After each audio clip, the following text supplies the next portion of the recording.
Even today, it'll show a clean pair of heels to one or two of these so-called hot hatches. This was a car that came off another planet. This car, for me, is a real wolf in sheep's clothing. They are rust buckets. I still think it is the most wonderful sports car ever built.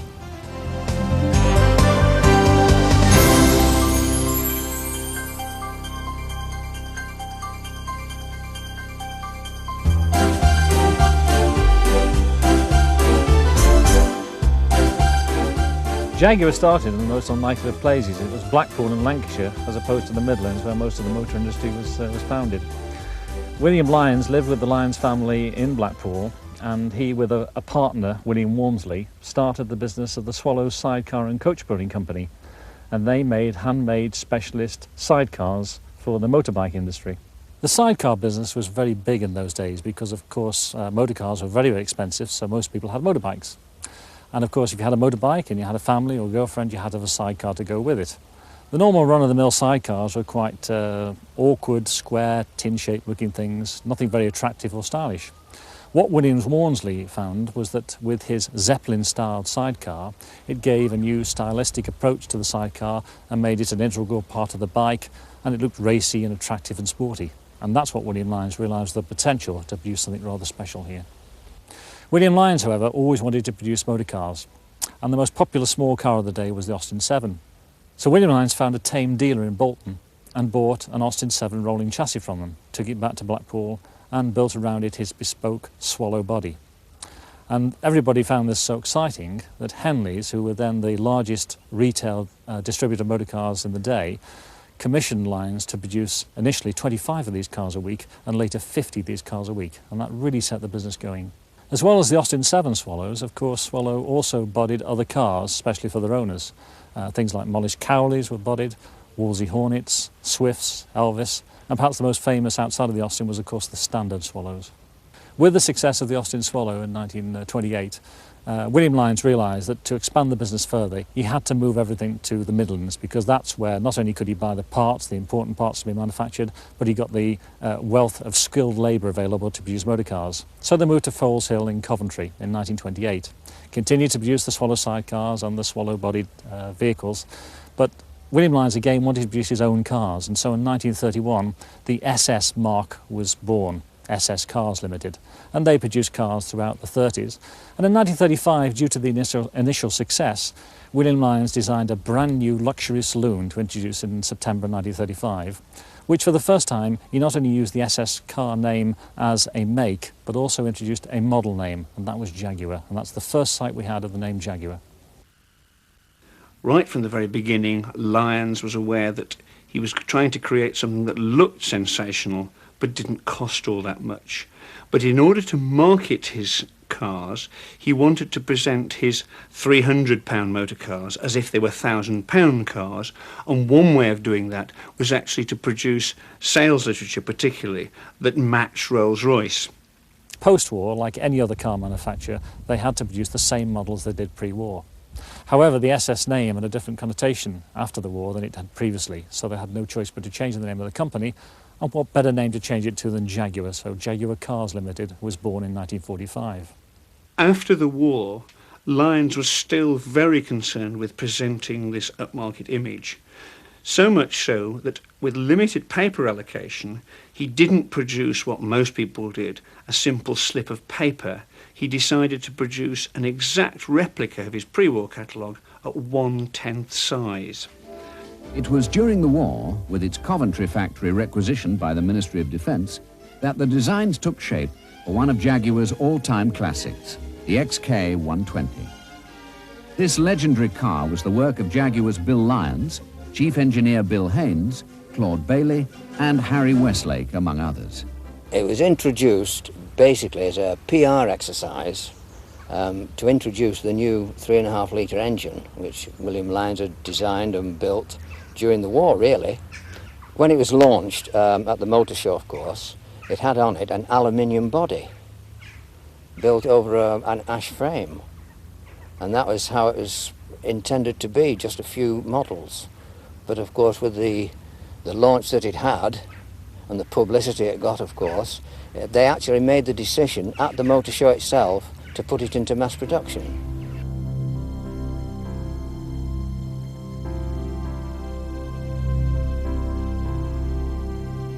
They code-named it the 120 because they just stated it would do 120 miles an hour, which all the journalists thought was just fantasy. But later on, of course, it was proved, in actual fact, one did over 132 miles an hour, which, of course, in 1948 was absolutely phenomenal. Even today, it'll show a clean pair of heels to one or two of these so-called hot hatches. A car such as this was destined for great achievements. And in August 1949, we entered 3 standard works cars in the first post-war production car race at Silverstone. Those who may have doubted the XK120's performance were soon silenced, for it took first and second places in the 1-hour event, with an average speed of 82.8 miles per hour. As a lad of 17, just passing my test, I finished up with a little Bond 3-wheeler, followed by a single Le Mans, 1934 vintage, costing about, I think, £50. And the thought of ever owning an XK Jaguar at over £1,200 was just a dream. And it's taken me 40 years before I've eventually acquired one. And even today, I still think it is the most wonderful sports car ever built.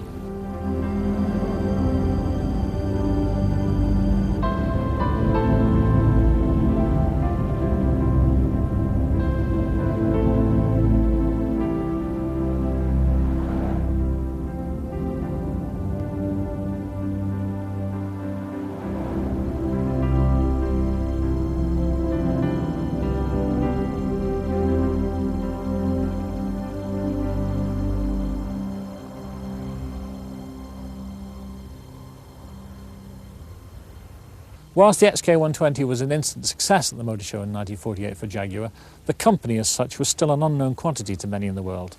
And it took racing to really put them on the map. And in particular, their success at Le Mans was so well publicised that it made Jaguar a force to be reckoned with. Suddenly, everybody had awoken to the mark of Jaguar. The C-Type was born out of the successes of the XK120 that competed at Le Mans the previous year. The difference being that this time we had built a car to win. With his team, our chief engineer of that time, Bill Haynes, created a classic racing machine. They retained the famous Jaguar XK engine unit, but modified it to extract 45 more horsepower. And they gave it light rack and pinion steering, a flowing body line, and fitted it with disc brakes.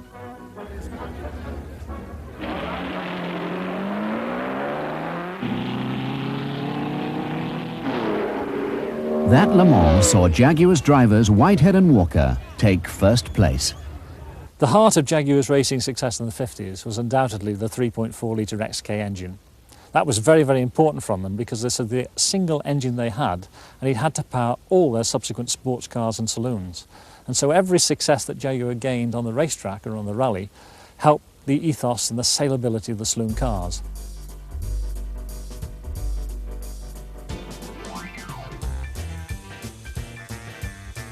The most successful Jaguar they ever made throughout the whole history of the company, up until the introduction of the XT6, was definitely the Mark II saloon, the compact saloon. It came out in 1959, and they produced 92,500 of them between 1959 and 1967. This car is a Jaguar Mark II, 3.8, 1966, with overdrive. The car to drive is super on the road. It's the handling, performance is great. It's good on motorways. It keeps up with all modern traffic. It surprises a few people at times, I think, when we go past them.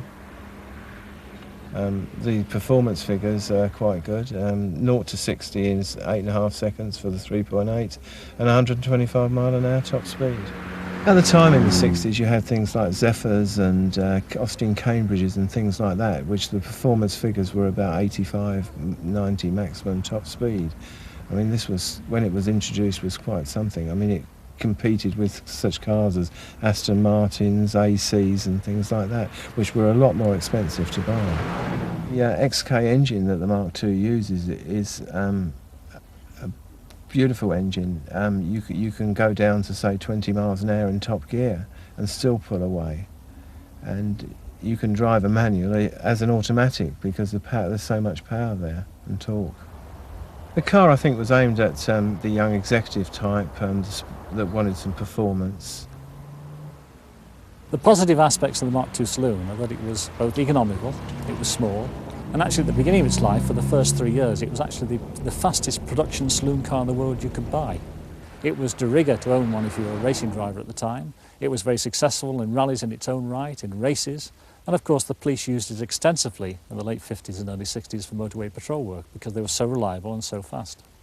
The downside, of course, is that because the cars were fast and very manoeuvrable, they also became de rigueur for bank robbers to use.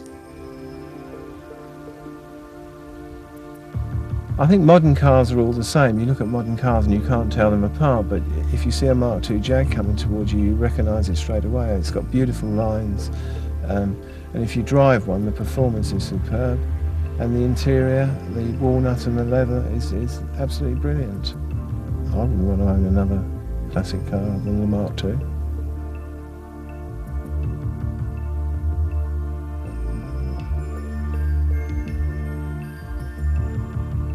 Jaguar had tremendous success in the 50s and early 60s. They'd had successful sports cars, large saloons, and of course the Mark II, their best model to date. However, the XK sports car was getting a bit old hat. It was introduced in 1948 and they were still making it in 1960 and 61. He needed something new and exciting for the marketplace. A car that would take the world by storm and would still be remembered to this day as one of the most important sports cars ever made.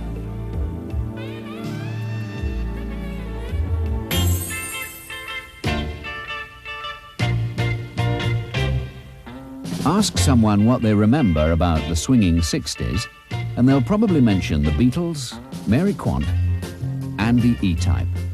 In 1961 at the Geneva Motor Show, it was the first time the motoring public had seen anything like this car. It took the world by storm. Its flowing lines, its sexy looks. I mean, the thing was doing 100 miles an hour, just stood there. And it was the car that everybody wanted. Instantly, everybody wanted one. And of course, at a terrific price. They were £2,098 when they were launched, these cars. And you can compare that to an Aston Martin, a DB4 or a Ferrari, which was 2 or 3 times the price. I mean, in terms of looks, performance and what you got, they were terrific value for your money. You got more for your money with one of these than any other car on the market in 1961.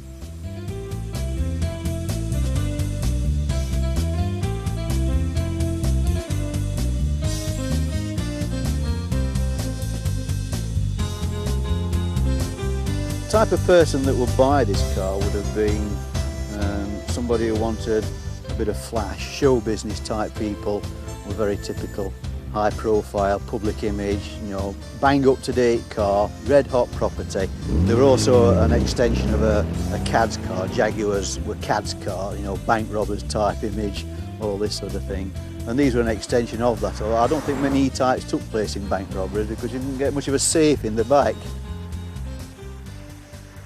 William Lyons decided that this car was going to be marketed at a price. As it happens, this was just over £2,000 in 1961, which was tremendous. To do that, he had to cut corners. Didn't give much away. He was in business to make money. That was William Lyons.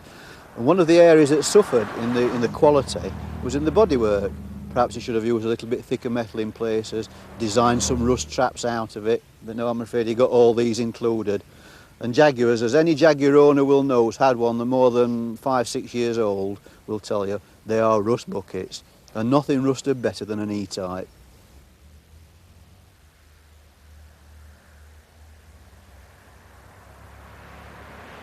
Late 1972, I started full-time education as a mature student.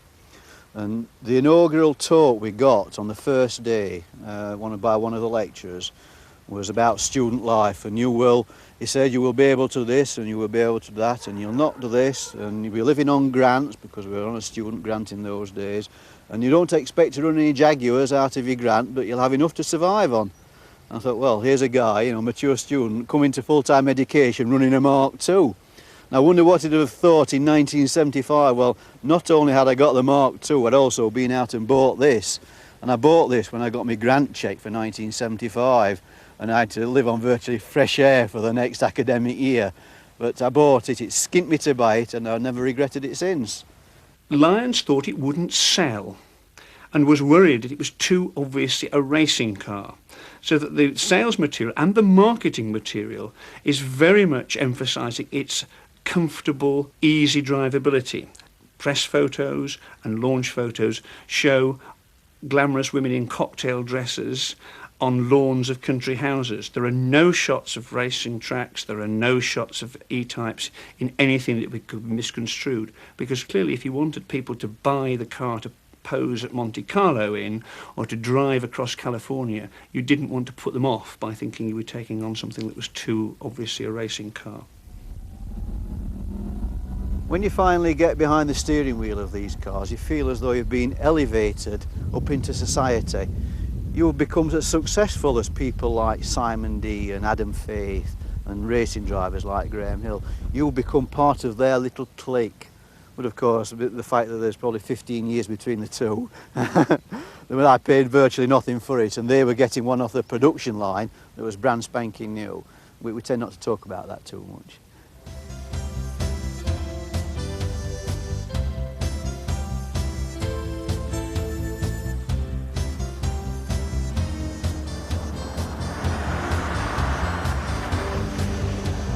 Despite the fact that Jaguar diversified into many models during the 60s, unfortunately Jaguar were losing headway.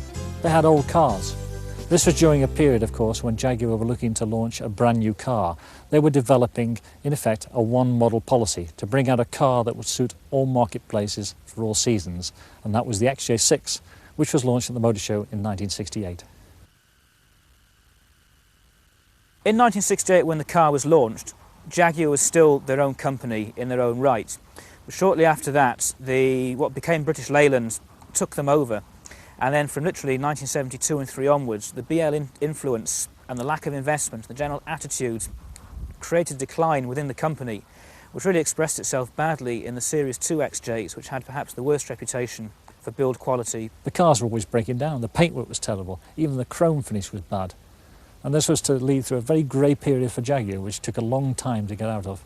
By the very low period of the mid-70s with British Leyland, they were producing not only very shoddy brochures, but brochures that were actually very similar to Sherpa van brochures, Allegro brochures. They were printed alongside them, they were photographed alongside them. In spite of all this, though, the model still kept on selling 100,000 Series 1s, 200,000 or 300,000 Series 2s, and it's a testament to this model and its styling of the original Sir William Lyons that kept this going right the way through. And without this model, this sole model, Jaguar would not be around today in any shape or form. This particular car is a 1987 V12 Jaguar Sovereign.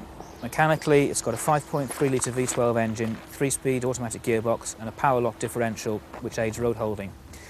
This car was originally purchased by Lord Rothschild of the merchant banking fame and actually specified the black exterior, which, whilst not unique, is certainly unusual in these cars.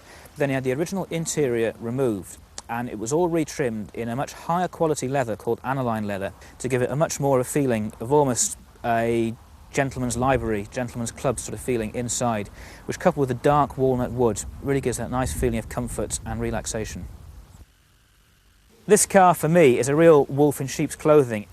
The feeling when you're driving along is of effortless power, which there is there, just to keep you going. There's no real feeling of a motive force at the front of the bonnet. You don't feel the engine vibrating, you don't feel anything coming through when you put your foot down. The car will just surge through. There's no noise from outside the world. You feel insulated from the rest of the world. You're going by and you hear nothing and you feel nothing. And as you do, to a degree, almost feel a bit invincible.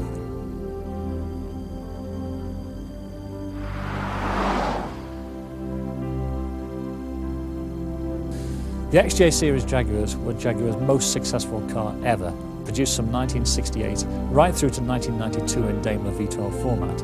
They produced a total of 402,848 of them, a fantastic record for Jaguar. Jaguar, to me, can be summed up by the original advertising campaign in the 50s, which was grace, pace and space. It embodies all three of these in that it is a graceful car which just smacks of style and taste and class right the way through. There are no flashy lines or spoilers or anything like that. It has the space in that you can sit 5 fully grown adults in the car with luggage, and pace, of course, 280 brake horsepower engine, plenty of acceleration to do whatever you want with it, even with those 5 adults and the luggage in there. It's that feeling of, difficult to describe, feeling of being in a Jaguar.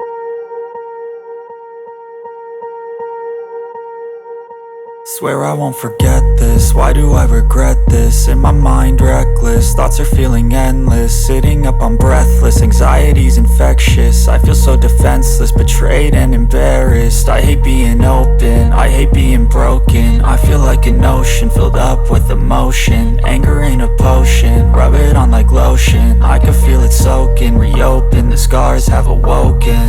I can't move on till I let go. I feel so lost, never at home. Need to be strong, every breath hope. Cause I can't move on till I let go. I can't move on till I let go. I feel so lost, never at home. Need to be strong, every breath hope. Cause I can't move on till I let go.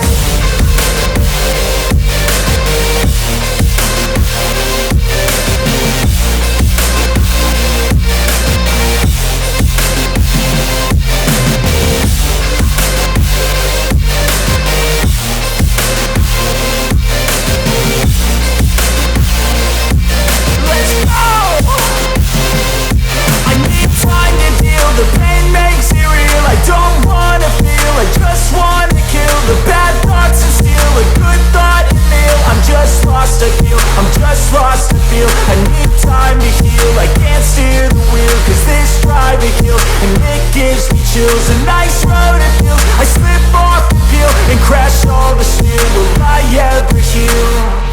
I can't move on till I let go. I feel so lost, never at home. Need to be strong, every breath hope. Cause I can't move on till I let go. I can't move on till I let go. I feel so lost, never at home. Need to be styling room and compare them and look how they can change the cars today to make them look more like a Jaguar. Jaguar's latest model, the X300, does hark back to those very special styling days of Jaguar.